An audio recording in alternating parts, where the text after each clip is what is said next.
morning, everybody, and happy Monday. I hope that you all had a fantastic weekend.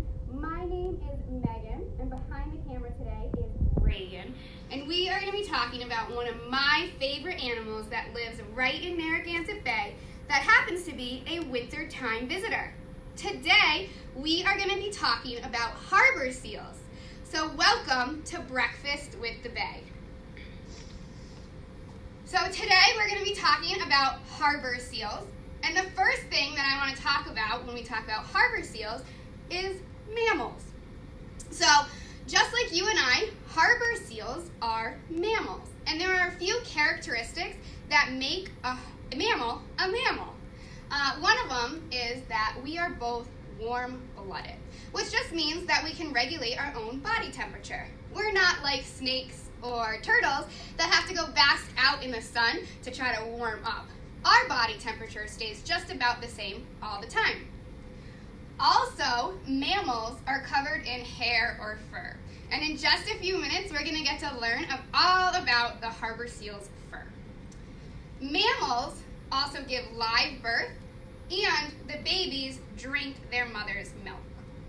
The last thing that makes a mammal is that they get their oxygen from the air. So we're going to learn that harbor seals love to spend most of their time in the water, but they have to come up to the surface a lot of the time so that they can fill their lungs with oxygen right from the air. So today, like I said, we're going to learn all about harbor seals, one of my favorite animals, and we're going to learn all about their adaptations. Now, an adaptation is something that an animal has on its body or in its body that helps it survive. An adaptation can also be something that an animal does behavioral-wise that helps it survive as well. So, we're going to move on over to our harbor seal friend and learn all about their adaptations.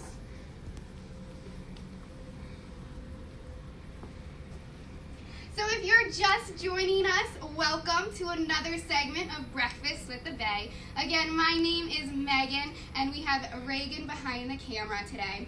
And we are going to be talking all about harbor seals.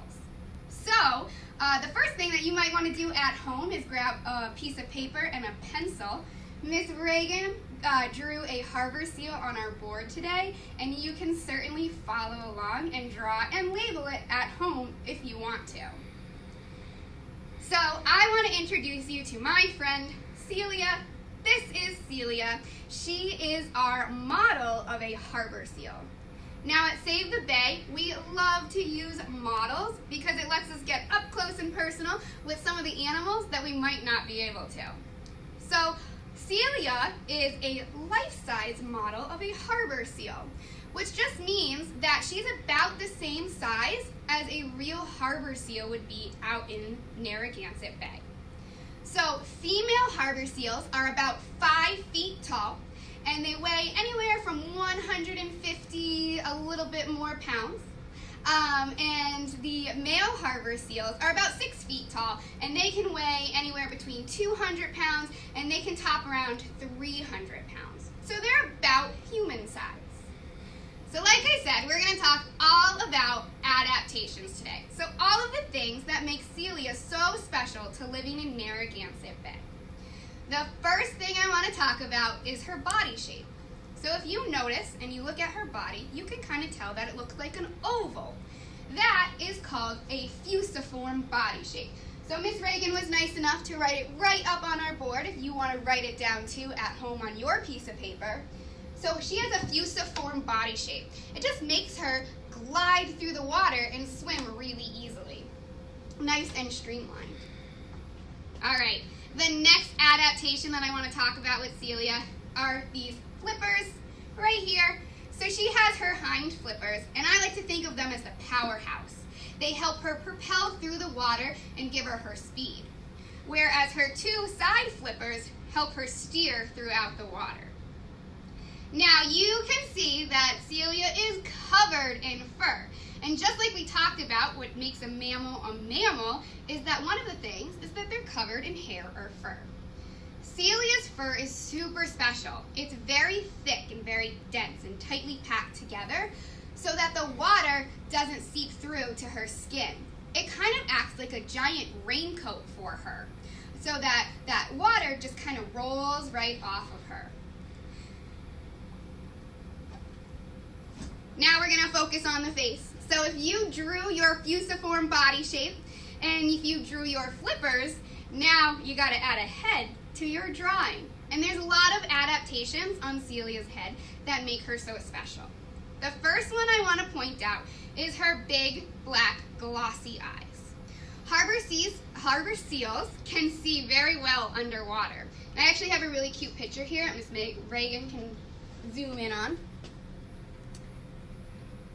They're called the puppy dogs of the sea for many reasons. They have those big black eyes that help them see underwater. And they have kind of that puppy dog look because they have a mucus that is always covering them. And they act like a pair of goggles so that those harbor seals can see underwater. And they can catch their food or try to swim away from all of their predators. Another adaptation of Celia is her nose. Her nose is quite special. So think back to the last time that you went swimming and you did a big jump into the pool. Kind of think back, what's one of the things that you might have done? Maybe hold your nose. So Celia, every time she goes underwater, she can't bring that flipper up to hold her nose, but her nose can actually close all by itself so that no water goes up it. All right, so we have her eyes and her nose. Next, we're going to talk about these. These are her whiskers, or they're called vibrissae. So if Miss Reagan wants to look at our board again, she spelled our word out right here. Her whiskers are called vibrissae. Now what's really cool about her vibrissae is she can feel the vibrations throughout the water. So she can know where her predators are and where her prey is. All right, so we have her eyes and her nose and her whiskers. And now we're going to talk all about her mouth. Now, as you can see, she has some really sharp teeth. Celia likes to clamp onto her food and use that big muscular tongue to help push her food to the back of her throat and swallow it whole. She's not like you and I where we chew up our food before we swallow it. She just usually likes to swallow it whole. And don't worry, we are going to get to find out in just a few minutes what Celia likes to eat. Start thinking about what she might like to eat right now, though. The last thing on her face that I want to talk about are her ears. Now, you might not be able to see them, but Celia does have ears. She just has the ear hole, though. She doesn't have that external ear flap like you and I have. But she can still hear. So she can see, she can hear, she can taste, she can feel, and she can smell the world around her. All right, so those are some of those adaptations that we have on the outside of Celia. Now, because she's a model, we have a zipper on her, and we can actually go into the inside and see what kind of adaptation she has on the inside of her. So, some of the things that are inside of Celia you would expect to find in other mammals as well. And the first thing that we're going to talk about are her lungs. So, remember when we talked about what a mammal is, we said that the mammals have to breathe air, right? They have to get their oxygen from the air around them. And we do that with our lungs. So we're going to do a little bit of an experiment. I'm going to come out from behind the table so you can see. But we're going to find out how big our lungs are. So you're going to take one or two fingers and you're going to find your collarbone. It's that big bone right at the bottom of your neck. So you're going to put your hand right on that collarbone. And then with your other two fingers, you're going to find the bottom of your rib cage. So right before it kind of gets a little bit squishy where our tummy is, we're going to find that last bone. That is how big your lungs are. Now we're going to compare Celia's lungs to my lungs. And remember, I said Celia is about 5 feet, which is my size. So her lungs stretch from here all the way past my waist. And my lungs ended right here. So her lungs are a lot bigger than ours, even though she's about human size. So harbor seals have bigger lungs because they like to swim underwater. So what's really cool is they can hold their breath for up to about 30 minutes. And so they have to fill those giant lungs with oxygen. Now think back to that last time you were in a pool, and maybe you had a beach ball or a ball that you tried to submerge under the water. Now, it might have been really challenging to try to push that ball under the water, and then as soon as you let go of that ball, I bet it popped right back up to the surface. So if you can imagine Celia filling her lungs with air and then trying to dive down deep, it probably would be really challenging for her. But what harbor seals can do is they can actually push out a lot of that oxygen that is in their lungs into their bloodstream, which is pretty cool, and it lets them be able to dive down deep and hold their breath. All right, the next thing that we're going to go to is we're going to go to Celia's heart.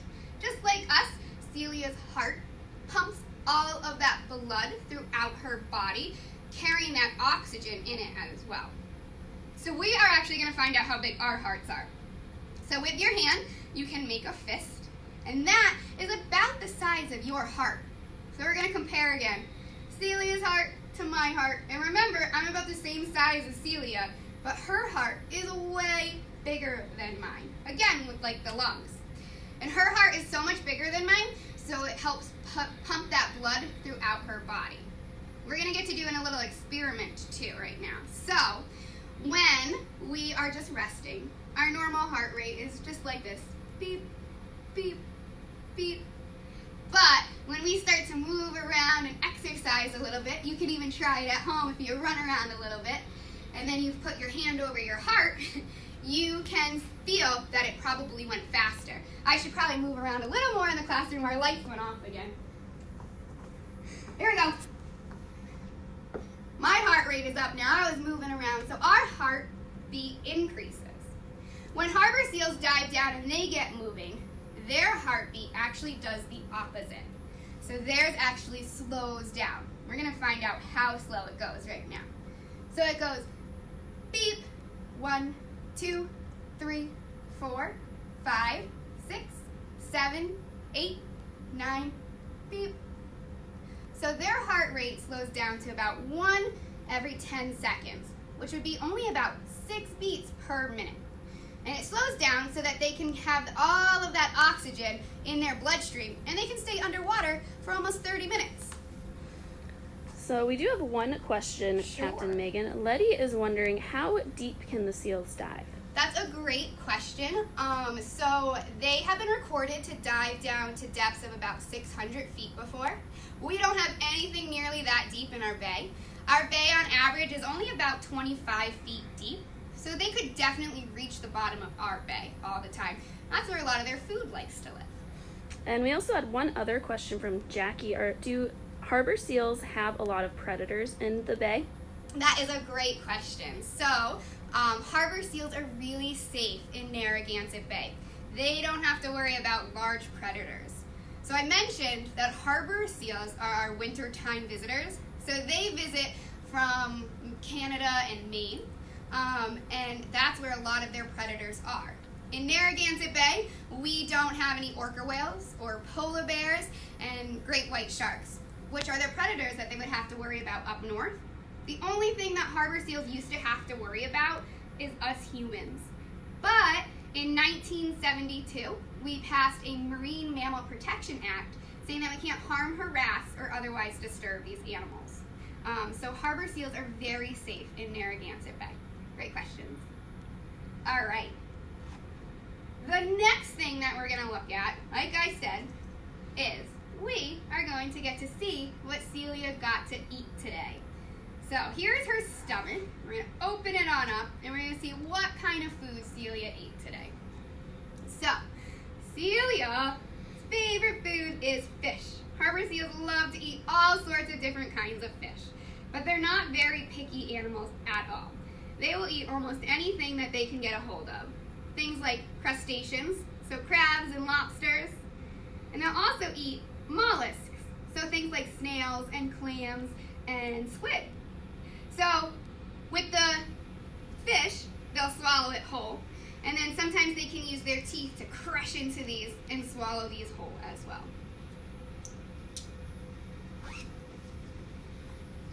All right. Another thing that I want to talk about with Celia's adaptations, and I don't have anything to show, so we're going to have to use our imaginations, but I want to talk to you about her blubber. So Celia and all harbor seals have a thick layer of blubber right underneath their skin. And their blubber is used to help keep them warm. So they don't really care what the temperature of the water is because of all of that blubber. They stay pretty nice and warm all the time.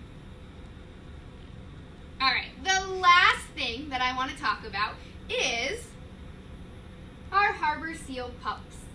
So this is a harbor seal pup, and we can notice some differences right away. The first thing I do want to point out is that when a harbor seal is born, it's much bigger than this. They're on average about 20 pounds, so they're a lot bigger than this right here. But what is accurate are all of these little spots on it. You can notice that adult Celia doesn't have those spots anymore, only the pups do. The pups have those spots so that they can camouflage or blend in with the rocks that they are born on. It helps them, their predators, not get them. And once they start growing older, they'll actually shed this coat and they'll start looking more like an adult seal. Harbor seal pups only stay with their moms for about 4 to 6 weeks. So less than 2 months, they are staying with mom. And they're drinking her milk, and they're doubling or even tripling in size in just that time. And how they do that is because their mom's milk is so rich in fat. It's about 45% fat, which helps them stay nice and big and strong so that they can be able to swim all around the bay on their own. All right, so we do have one more question from Stephanie. Are harbor seals the only seals in Narragansett Bay? That's a great question. So harbor seals are primarily the only seals in Narragansett Bay. We do get other seals in our bay occasionally. We can get gray seals coming into our bay, and it's also been spotted before that we have harp seals in our bay as well. But the most common one is our harbor seal. Is that all of our questions that we have? Awesome. So I hope that you guys enjoyed learning about some of the adaptations that we have about Celia, and maybe you even drew your own picture of a seal. And I hope that you can join us the rest of the week at 10 o'clock for Breakfast at the Bay. And stay tuned because on Friday, hopefully, we'll be able to go out on our boat and look for actual seals that are living in Narragansett Bay, and we'll be able to tell you some more facts about them as well. Awesome. And then also too, if you click in the link, we have linked a coloring page that you can do at home, and we also have a seal puppet craft that you can print out and make right at home so you can have your own puppet as well. All right, guys, thanks for joining us, and we hope to see you again tomorrow at 10 a.m. for Breakfast with the Bay. Bye.